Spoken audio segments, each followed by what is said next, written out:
Okay, ladies. Okay, ladies. Today we're going to be talking about the five elements of a great business idea. And I like this quote from Neil Gaiman, and he said, "The world always seems brighter when you've just made something that wasn't there before." That's so true. But let's just have that in mind as we go through this lesson for today.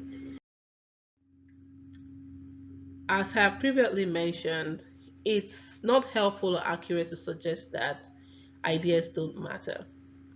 The idea matter. A bad idea executed well will not make a good business. Let's just face it. Packaging and presentation matters. A good idea presented poorly will not make good business either. Execution also matters. That is the ability to get customers. So a great idea presented well will fail without customers. Other things I have not mentioned is timing matters. Speaking hypothetically about an idea is pointless if the timing is wrong.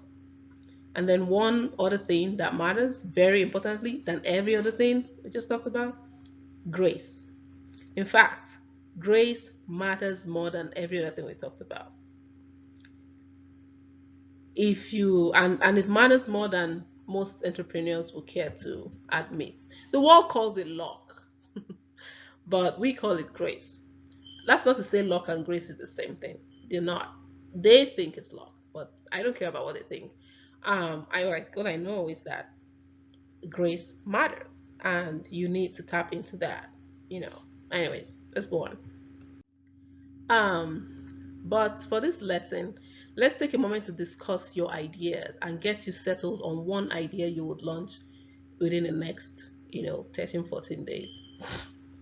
Your idea matter, my sisters, but at the same time, you don't want to stress over it for weeks on end. In fact, you should spend just one day on it. The beauty is that you can always change your idea once you start learning from real customers. This is not politics. Seriously, it's not politics. So backflips is highly encouraged in startup land. Don't feel like someone took your legs and pinned them on the ground. No. You have an idea, you try it out, and if it doesn't feel like it's working out after you try to get customers, you're free to tweak it, change it, move it, whatever. You're like, oh, what if God gave me the idea? Well, sweetheart, yes, he did give you the idea, but he didn't tell you that that was your destination. He gave you this idea, some maybe because he wants you to learn and practice for the new idea, for the real one, right? But the point is, if God has given you an idea, your goal is to take action on it. And when you take action on it, you get to learn a few things when you start to get customers. Then you figure out if you want to tweak it or stick with it or change it, whatever it is. If you only spend one day on your idea, you will be more open to changing it if it doesn't work. You might already have some ideas, or you might hear people complain about a pain point, or you might have to start cold calling people to find out what you can work on. I don't know, but I can't give you an idea for your business. However, one thing to bear in mind is that an idea that you think is great or that someone tells you is great um, um, does not mean that it's a good idea for you, right? Just have that in mind as you think about your idea. Now, there are five elements of a good idea which I want to share with you. And as I share this with you, I want you to put your idea, think about your idea, and put these elements, weigh your idea with this element. Now, these elements I'm sharing with you are not absolutes. Um, they may not all work for everyone, and it doesn't mean that you should throw your idea out the window if you feel like you can't check box on all of them. But these are just things that you could use to like filter and see how well your idea may serve now or not serve now. Okay, the first one is, and that it's it's enjoyable daily task. You often hear people say, um, you know, follow your passion, when it comes to business, or follow your passion when it comes to business. Thankfully, I learned early on that this is not exactly such a good idea. I learned of someone who did a trial for a mechanic and apprenticeship. So he aced the exams, prompting the manager to ask him why he wanted to be a mechanic. He told the manager that he was passionate about cars, and the manager said, so is Jay Leno, but he doesn't fix cars for a living, right? So I guess the moral of that story could be many things, but one of the things that stand out to me from that story is that yes, you may be passionate about cars, but there are so many ways you can express your passion about cars other than being a mechanic, right? You could go create the cars. That way you make more money. You do probably less work. you know, so don't feel like, oh, I'm passionate about this, so I have to stick and follow through this way. You have to enjoy what you do. You have to enjoy what you do. That young man would have been a mechanic because he loves cars, but he may eventually not enjoy being a mechanic because it's not going to pay him the type of money that he would love it to be paid, because he's a smart guy. He aced the exams, right? So he would at some point feel that he's not getting enough reward for his intellect. And if you want to be an entrepreneur also, you need to be passionate about growing a business, right? I've made the mistake of starting a business that I flat out didn't like, and this is a motivation killer that has to be avoided. Rather than complicating things with diagrams and rules, and let's just agree on one thing. It makes sense to start the business that is going to have you doing work that you enjoy, right? That's as far as we need to take this passion equation. You need to think long and hard about what your day-to-day task will be. Visualize yourself doing this task. If you don't like what you see, then it's not a good idea for you. Other than that, don't worry about passion. But I'll put a clause and a caveat to this though, which is that um, sometimes you may need to take on a business idea that you don't like, because if you feel like the prospect of getting money from it quickly is higher, so you can make so much money from it, sell it off, or leave it and use the money to invest in what you really feel like you're going to enjoy doing. I've done that in the past, and it has really worked for me. So that's just a caveat to this passion idea. So I guess what I'm trying to say is that if you don't have a passion for an idea that you see a huge potential for flipping money, for getting money um in it fast, don't just throw it out. If the spirit of God leading you in the direction, take it on, make the money, and then use the money to invest in what you really want. Okay. Number two, product or service founder fit. People talk a lot about product market fit, but the idea of business of product founder fit is just as important. In my first business, I was a poor match and I knew that, but I pushed on anyways. I pushed on. Some people are perfectly matched with their companies, and some people aren't. It's worth thinking about what skills you have, what are you known for, what can you provide the most value. If that doesn't line up with your business idea, then it's probably going to be a long, hard struggle for you. So you probably won't think about it again. Three, does it have a large market potential? The long term goal of a startup is to become a legitimate player in the industry and to create an impact. To do that, they have to serve large markets. Okay? For example, you don't want to start a business that is just, when you think about the people that it could potentially serve, it's probably just a few people in your church or your community, right?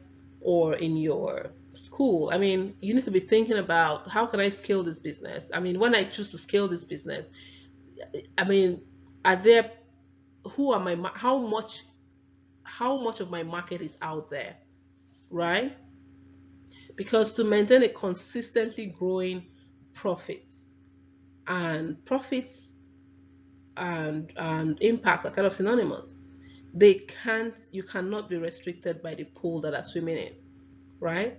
So at the idea stage, I want you to give some thoughts to whether you are building a business for a small group of people or whether it can grow into a large market. Yeah. Now, um, having said that, number four, does your business idea tap into pain or pleasure differentiator? Everyone will tell you to have a unique selling proposition or differentiator. But what they don't really tell you is it's not just enough to be different. What really matters is what people care about, right? What pain or problem is your idea trying to address or solve? That is what is most important. Now, the service I offer at Email Consulting was not just unique compared to competitors because, um, yeah, but it goes out above and beyond in areas that matter most to my customers. GWave is, although not a business, well, it's a business, yes, in some way it's a business. GWave is a business, yes, I take that back. But it's not exactly unique compared to millions of resources and text, videos, books, etc. out there.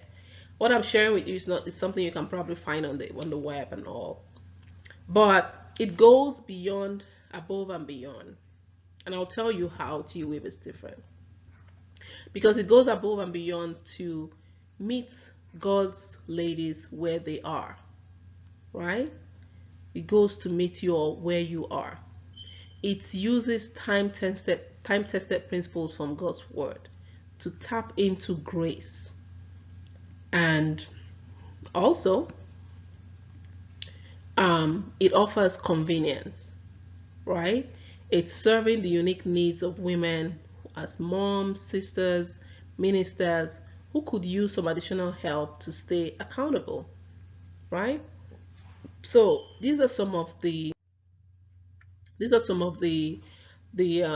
unique differentiators that GWIB offers, which many other programs or business startup programs may not really offer. So the big question is, what will your customers really care about? Does your idea tap into the deep pain or pleasure point for them? GWIP taps into the recognition that a lot of women are saddled with many responsibilities, and our society does not really help us to be successful business people, right? So it recognizes that and then provides a, an accountability mechanism to help us go past all those things that we're saddled with just because we are women, right? So what does your own business, what pain or pleasure point does your business address? That's a big question for you. Now, let me give you a pro tip. Everyone might be saying your idea is great and all, but look at whether or not they are currently paying for a solution to the same problem. That's a tip. That's something you can use to like figure out, okay, is this something I'm pursuing or not? Now, having said that,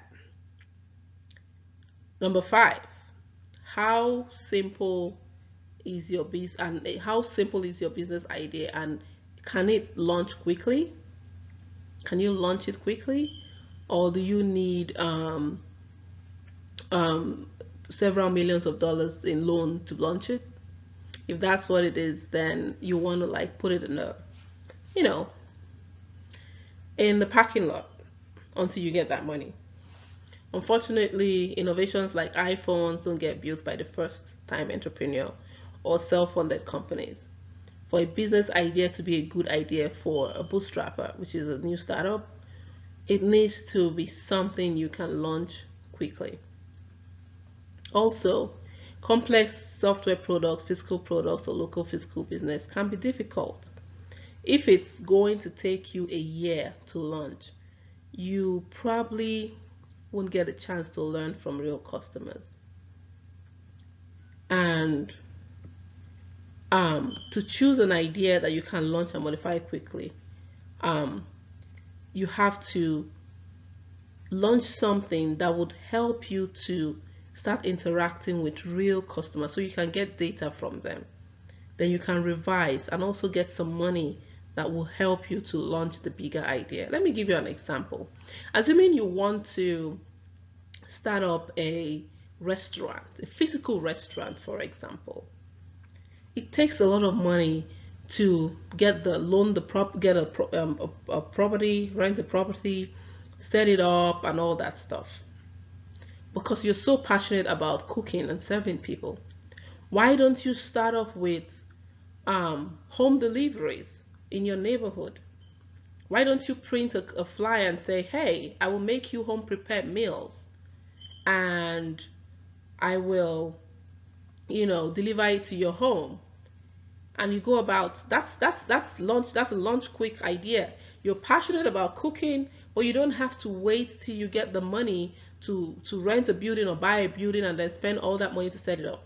Or you don't have to take the risk of going to take a loan and then declare bankruptcy afterwards. No, you don't have to. Why don't you start putting your passion out in a way, in something that can launch quickly? And then by the time you start doing that, you start interacting with real customers, you start to see what they like and what they don't like. You start to see, maybe if your plans initially was to make chicken and fries, you're like, maybe I can add rice or I can add veggies, and it's going to make a difference because you are interacting with real customers now. You're able to ask them, how would you like it if I add rice to my chicken and fries, or, things like that. So that's an example. Is your business idea able to launch quickly? How simple is it?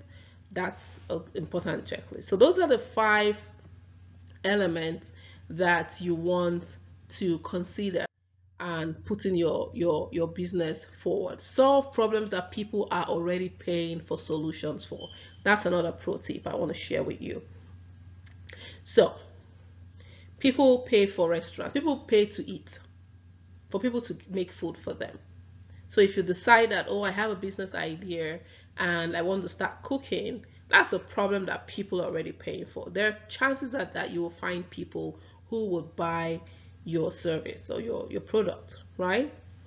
So that's what it is. For me, in email consulting, one of my products um, is strategic planning, for organizational strategic planning. I know that organizations pay consultants every time to develop their strategies for them, right? So I don't have to go reinvent the wheel. I want to also help them develop strategies. However, my unique value proposition is beyond just helping them think through strategies that will help them grow. I want to also help them and incorporate things in my strategies that will help them to execute those strategies. Because a strategy that is not executed, like we talked about, will not produce results.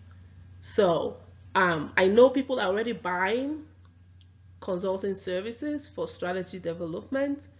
So that's an area that I know people are paying for. Another service that I offer is research, community and employee assessments. So I know that any person who is trying to do any type of organizational growth work or whatever would want an assessment, right? Would need to first of all understand what's going on, and that's a service I provide. So technically people are already buying that service, right? So that's another consideration that you may want to think about as now. So today you are going to settle for a business idea. Your challenge for today is to use the business idea evaluation worksheet attached to this lesson to evaluate your idea. The goal is for you to figure out what, if you've to figure out what idea to settle for. If you've already settled for one, you should evaluate it against these elements again. So kind of tighten it up if you need to. Perhaps there's a part of your idea you can move forward with now, or there's a part that you may move forward in phase 2, or maybe you already have a business but you're thinking of launching a new product or service.